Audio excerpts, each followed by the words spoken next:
optimis akan suburnya sains sosial Malaysia.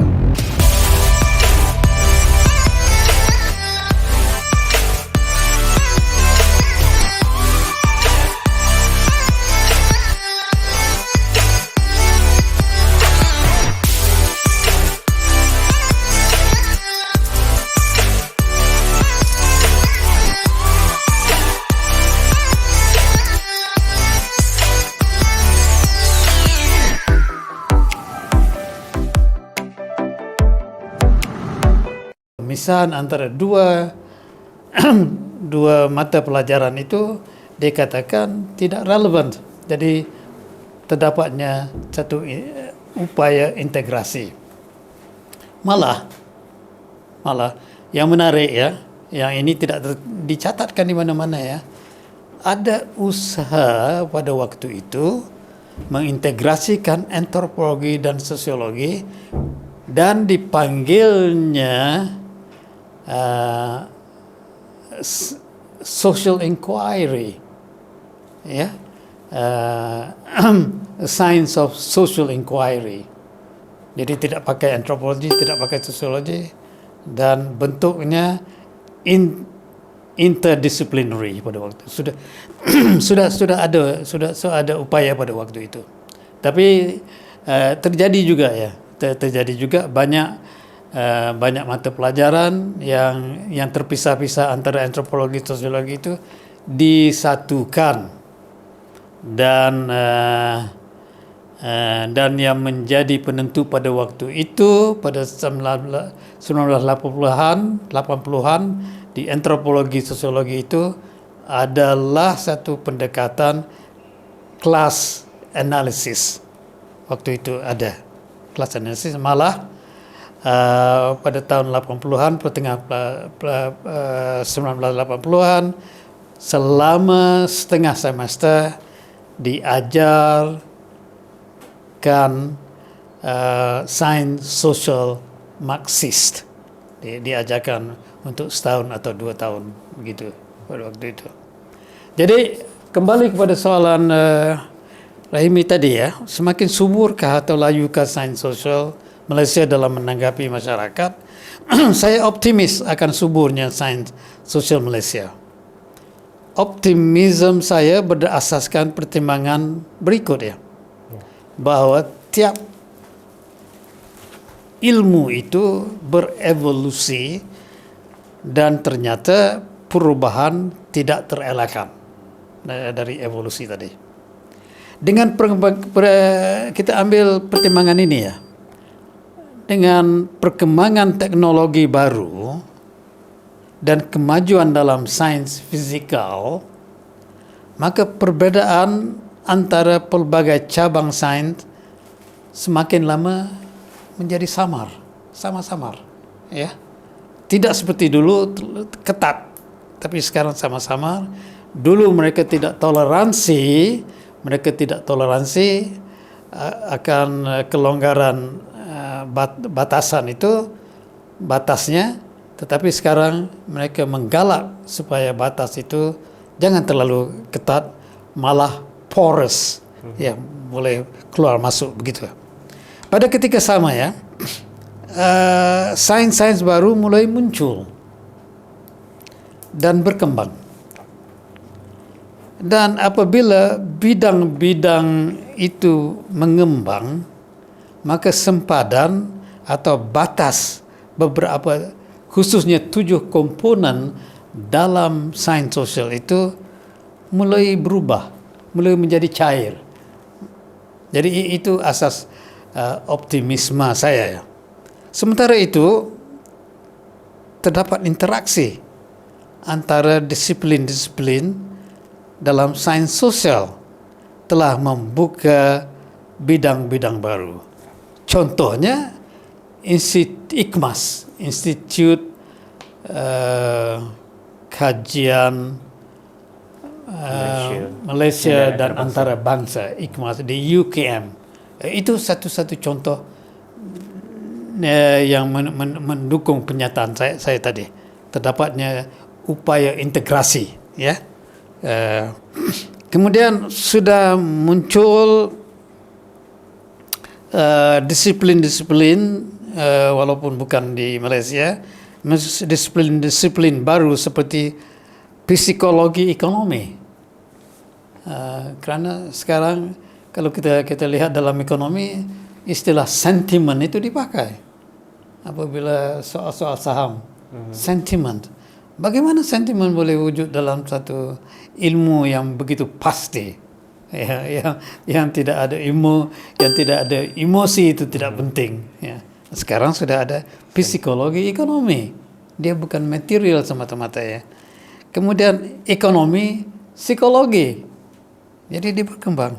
Kemudian antropologi sosiopolitik. Itu kerana didapati politik sendiri-sendiri tidak dapat menguraikan. Sosiologi sendiri-sendiri tidak dapat menguraikan. Sekarang mereka pergi kepada antropologi. Pemikiran primordial itu ternyata masih ada yang tidak boleh disingkirkan dengan modernisasi. Jadi ini adalah perubahan-perubahan yang baru. Kemudian kita lihat saja di bidang ekonomi dan sains politik yang oleh Gubernur Bank Negara Indonesia, saya ahli ekonomi, katanya pada krisis kewangan dulu, krisis moneter dulu, katanya saya tidak tahu mengapa krisis ini terjadi, saya sekadar ahli ekonomi katanya. Cuba tanya ahli sains, political science katanya, dan ahli international relations. Mereka lebih tahu dari saya seorang ekonomi tentang bank negara. Jadi ini satu petunjuk ya bahwa ilmu yang dibagi-bagikan dalam cara lama itu mungkin tidak sesuai lagi. Jadi ini juga menjadi asas kepada optimisme saya bahwa akan suburnya sains sosial di sini. Setelah itu kita lihat juga interaksi akademik antara sains alamiah, natural science ya, sains natural dengan sains sosial. Seperti perkembangan, contohnya perkembangan teori genetik yang berdamping dengan sekarang ini dengan sains sosial, lalu menjadi satu ilmu baru yang disintesiskan, yaitu sains cognitive science. Sains ini melihat gabungan psikologi dengan linguistik, dengan falsafah, dengan antropologi sosial, dan dengan biologi molekular. Jadi itu gabungan yang tidak pernah ada sebelum ini. Jadi sains kognitif itu akhir-akhirnya berarti pengajian bagaimanakah minda dapat mengenal pasti atau menentukan masalah, dan bagaimana minda itu menyelesaikan masalah tadi. Karena dengan berkat gabungan berbagai-bagai ilmu tadi yang sekarang sudah melintas batas dari social science ke natural sciences. Gambaran yang dilukiskan ini adalah gambaran mendatang. Ini suatu senario ya, satu senario yang mendatang. Titik-titik mula sudah kelihatan ya ke arah itu. Begitu juga dengan sains sosial, dia berevolusi.